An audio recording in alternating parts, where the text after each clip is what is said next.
Oi gente, tudo bom com vocês? Eu sou a Alice e esse é o Ali aqui e hoje a gente tá aqui pra falar sobre o quarto episódio de Percy Jackson. Então se você ainda não é inscrito aqui no canal, tá esperando o que disso aí? Se inscreve aqui e deixa seu joinha nesse vídeo. Vamos falar de Percy Jackson. O quarto episódio de Percy Jackson chegou no Disney Plus hoje e ele é também o episódio mais curto da temporada até agora. Ele tem mais ou menos 33 minutos de duração e eu já vou até falar isso aqui, que todos os episódios estão muito curtos. É difícil a gente entender por que eles tomaram a decisão de fazer episódios tão curtos, né? Principalmente esse episódio, eu acho que o episódio poderia ter um pouquinho mais, 10 minutos a mais, faria uma grande diferença no episódio. Não que tenha sido um episódio ruim, mas no sentido de poder ter mais coisas, né? Poder de repente aumentar um pouco mais as cenas de ação. Eu acho que a gente tem tido coisas muito bruscas, cortadas de uma forma muito rápida, né? Então assim, a história tá ali, é óbvio, a gente tá vendo a história sendo contada, mas eu acho que às vezes os episódios, né, eu acho que principalmente esse quarto episódio, poderiam se beneficiar de ter um pouquinho mais, né, uma duração um pouquinho maior. Então assim, obviamente fica difícil da gente entender por que eles tomaram essa decisão. Eu acredito que assim como decidir quantos episódios vão ter na temporada, decidir a duração também impacta, né, no orçamento. E por mais que o orçamento tenha sido um bom orçamento, afinal de contas era uma série que tem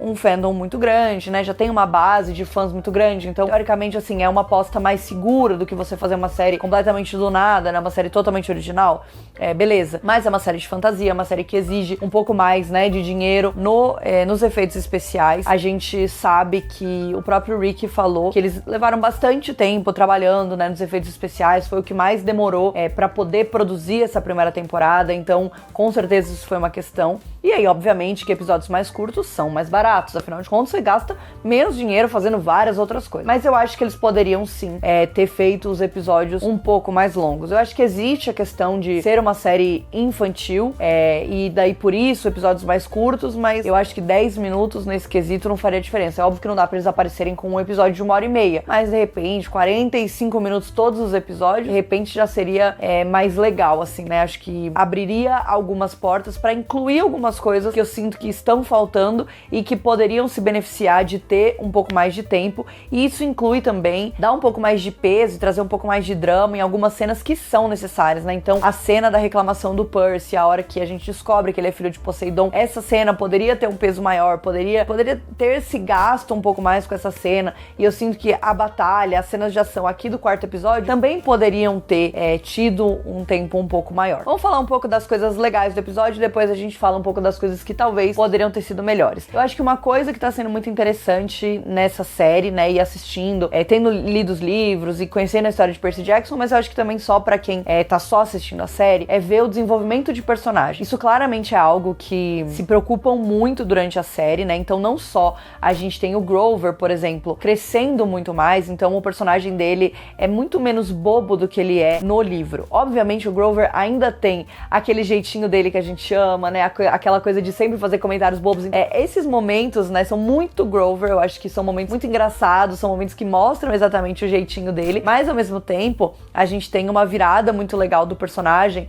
onde ele ganha um pouco mais de espaço na série, no momento onde, por exemplo, ele e a Annabeth entram ali no templo, né, de Atena, ali no museu, e aí ele começa a falar sobre o impacto dos humanos na natureza, sobre como os humanos sempre estragam tudo, e enfim, aí a gente vê muito essa relação dele com a natureza, que a gente sabe que é um traço muito importante pra ele, mas é muito legal que a gente já tá tendo esses vislumbres aqui, né? E principalmente, em seguida disso que ele fala assim, vou ver se eu consigo arranjar uma forma da gente, né, pegar um outro trem pra gente poder sair daqui, porque afinal de contas, não é porque a gente tá sendo caçado que a gente precisa ser a caça, né? Que a gente precisa ficar aqui sem fazer nada, sem tomar nenhuma atitude em relação a isso. Então eu tô achando muito legal que ele tá sendo um personagem que tá tendo mais atitude em relação a várias coisas, né? E não simplesmente alguém que só vai com ali, né, a história, o fluxo da história, o fluxo dos outros personagens, tipo, tá bom, querem fazer isso, vamos fazer, tá bom, né, então eu acho que é muito legal, e eu acho que a cena do trem, onde o Percy fala, posso fazer uma pergunta meio burra?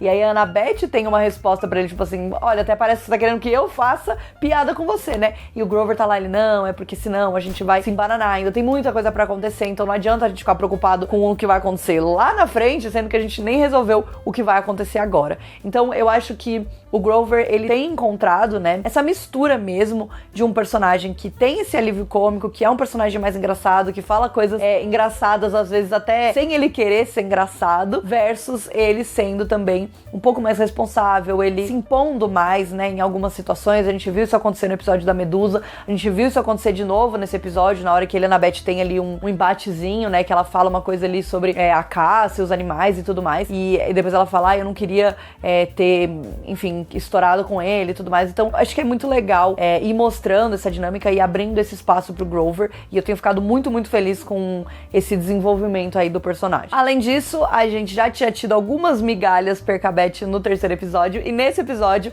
a gente ganhou outras migalhas, né? Obviamente é um grande slow burn aí de Percy e Annabeth, mas é muito legal a forma com que o Percy fala pra ela nesse episódio, tipo assim, você fez mais por mim nos últimos dias do que o meu pai fez a vida inteira, e eu, né, confiaria em você e tudo mais. E aí ela fala, cuidado, hein, até parece que você tá quase me chamando de amiga, né? Há um episódio atrás, ele falou que escolheu ela exatamente porque ele nunca consideraria ela uma amiga. Imagina mais do que uma amiga, né? Tá muito legal de ver essa dinâmica, eu sinto que o trio tem uma química maravilhosa, eu acho que eu não vou cansar de elogiar eles nisso, né? Eu acho que os três entendem muito bem os personagens que eles estão interpretando, e eles conseguem trazer a personalidade deles, mesmo nesses momentos, assim. O Percy, ele tava muito afiado nesse episódio, né? A gente vê ele sendo super insolente com várias pessoas, falando coisas, tipo assim, sem pensar direito, né? Que a gente sabe, mas ao mesmo tempo a gente vê também a Annabeth fazendo isso, né? Na cena que ela se impõe com o policial e ele fala, é bom você abaixar o tom comigo, e ela só, tipo assim, aumenta o tom, né, de desafio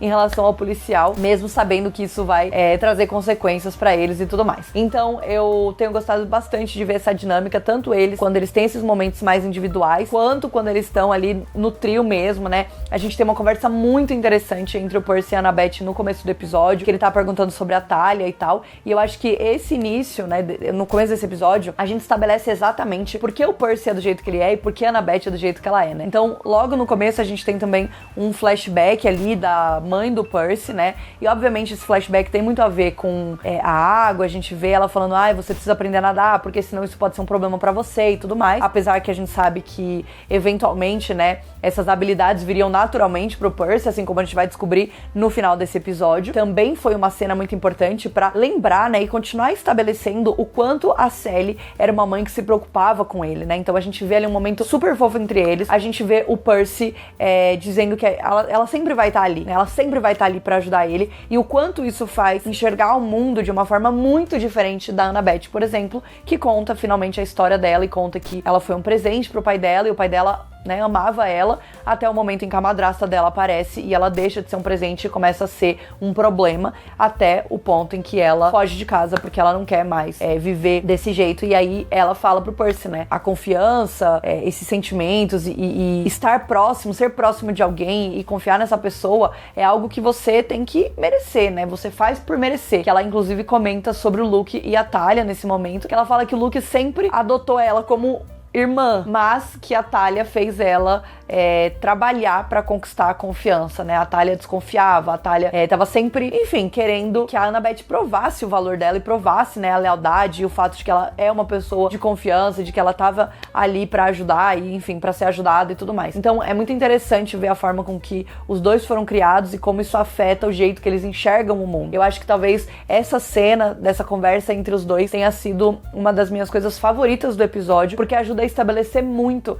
não só o Percy e a Annabeth, a diferença dos dois, mas uma coisa que eu já tinha falado em outros vídeos, né, do momento em que o Percy chega ali no acampamento meio sangue e ele vê que ele viveu uma coisa e apesar dele, né, não saber de nada sobre semideuses e sobre os deuses e sobre o acampamento e sobre tudo que acontece, né, da mãe dele ter blindado ele disso o tempo inteiro, ele entende que isso foi por amor, né, e ele se sente diferente ali também pelo quanto os outros, enfim, os outros semideuses estão ali e não veem as coisas dessa forma, e a Annabeth é praticamente um exemplo, né? Ela é totalmente um exemplo dessa diferença do que acontece. Depois disso, a gente vai ver a nossa vilã do episódio, que é a Equidna, com né, a Quimera. E aí a gente vai ter ali momentos mais engraçados, então, óbvio, a gente vai ter aquele momento. Eu gostei muito da atriz da Equidna, porque desde o primeiro momento que ela aparece, dá pra saber que ela não é coisa boba, né? É óbvio que ela tá ali disfarçada, né, e ela quer mostrar que ela é uma boa pessoa e tal.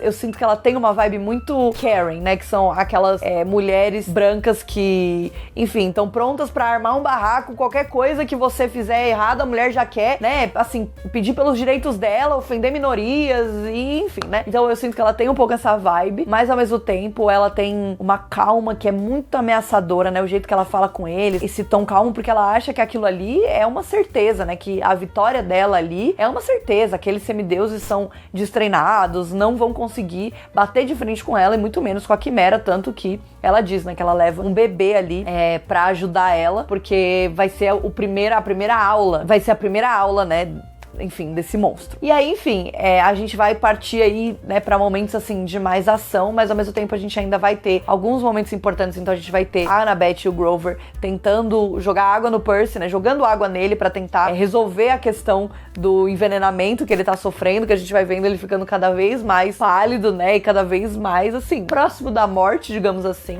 E aí a gente tem também a Annabeth ouvindo a Equidna falar com ela e ouvindo também o fato de que a mãe dela tá brava com ela, né, de que ela envergonhou a mãe dela e meio que por isso a mãe dela não iria proteger eles ali né, quando eles estão ali dentro do santuário, que no caso seria um lugar onde teoricamente nem a Equidna e nem a Quimera poderiam entrar. Então a gente vê também o quanto a série tá colocando bastante os deuses como figuras muito voltadas pras próprias vontades e pros próprios sentimentos, ao mesmo tempo que no final do episódio a gente vai ter algo a mais ali com o Poseidon, a gente já vai falar sobre isso. E aí, enfim, eles vão subir ali no tal do arco de St. Louis, né, que eu acho que era um dos momentos mais icônicos e mais aguardados, porque todo mundo quer saber como raios o Percy pulou dali e caiu na água, né, e a gente também vai ver isso nesse episódio. Mas antes a gente vai ter dois momentos que eu queria destacar. O primeiro deles é a Annabeth disposta a se sacrificar, né, a ficar pra trás, lutar com a Quimera, pra que o Percy e o Grover pudessem seguir em frente e ir pra Los Angeles e chegar, né, no submundo, e, enfim,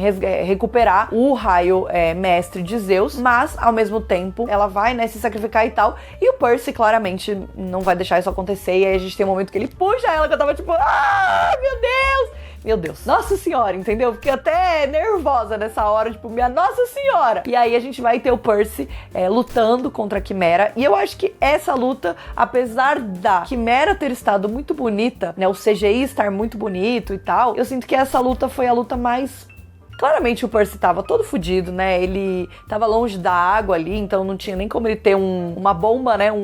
Pra ajudar ele a ter um pouco mais de poder. Então ele tava todo fudido, tava longe da água. A Quimera claramente era muito forte, né? Perto dele. Mas eu sinto que a luta foi meio... vamos fazer isso e só. Então eu sinto que poderia, de repente, ter demorado um pouco mais, né? Poderia ter tido um pouco mais de momento ali de tudo que estava acontecendo, mas daí a gente vai ter a famosa queda do Percy ali do arco de St. Louis, e a gente tem ninguém mais, ninguém menos do que Poseidon, literalmente, né, emprestando uma mão ali, que a gente vê uma onda de água, né, assim, saindo, né, do lago e puxando o Percy pro fundo do lago, né, aonde ele vai, então, receber um recado do pai dele, né, diretamente agora, pela primeira vez, dizendo que ele tá orgulhoso e que ele acredita no Percy, etc. E o Percy também descobrindo algumas habilidades ali especiais que ele tem embaixo da água, porque afinal de contas ele consegue respirar dentro da água, então a água vai salvar ele literalmente, né? Ali aquele momento vai ser muito, muito importante para ajudar o Percy a recuperar a força e conseguir sair ali de St. Louis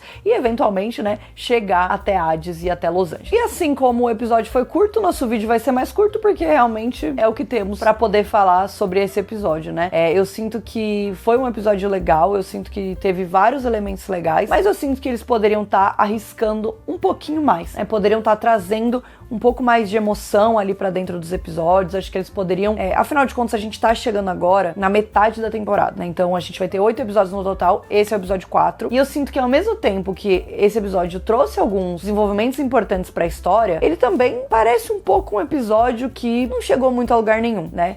Então eu não sei, assim, óbvio, se isso fosse uma temporada 10, 12 episódios, de repente tudo bem, acho que esse é um momento, são momentos muito icônicos, né, são monstros icônicos, o Arco de St. Louis é um momento muito icônico, muito adorado, né, e comentado pelos fãs e tudo mais, então obviamente tinha que estar lá, mas eu sinto que as coisas já estão corridas, e aí colocar um episódio que parece que não levou a gente de nada a lugar nenhum, me parece um pouco questionável. Obviamente tem que terminar de ver a temporada pra poder analisar todos os episódios e entender exatamente o que levou aonde, né, e quais episódios realmente tiveram um impacto. Afinal de contas, a gente tem algumas descobertas importantes nesse episódio, que o Percy respira embaixo d'água, na hora que eles estão ali na fonte jogando água nele, eles até falam que tem que ser uma fonte de água natural, não adianta ser uma coisa ali fabricada, né, e que por isso não estaria ajudando a curar o Percy da mesma forma que o lago ajudou. Então até depois eles falam, você tem que ir até o lago e tudo mais. Então a gente tem um pouco essas coisas que pode ser, né, e eu acredito que sim, vão ter impacto mais pra frente, né, em outros episódios, em outros momentos, onde esse conhecimento vai ser importante pro Percy. Eu sinto que é um episódio que não moveu a história o tanto quanto poderia ter movido. De novo, se de repente o episódio tivesse mais 10 minutos, se eles tivessem explorado outras coisas desse episódio, né, então eu sinto que assim, pode ter um ajuste. Vamos ver o que os próximos 4 episódios da temporada vão trazer, mas, né, chegando oficialmente aqui na metade da temporada, acho que poderia ter um pouco mais, né? Acho que poderia estar um pouco mais ousado. Mas quero saber o que vocês acham, então deixa aqui pra mim nos comentários. Não esquece de se inscrever aqui no canal, porque semana que vem a gente vai falar sobre o 5º episódio de Percy Jackson e a gente já tem análise dos outros 3 episódios aqui no canal também. Quero muito saber o que vocês estão achando, estão gostando da série, não estão gostando da série. Então comentem aqui, não esqueçam de me seguir nas redes sociais e a gente se vê no próximo vídeo. Feliz 2024! Um beijo!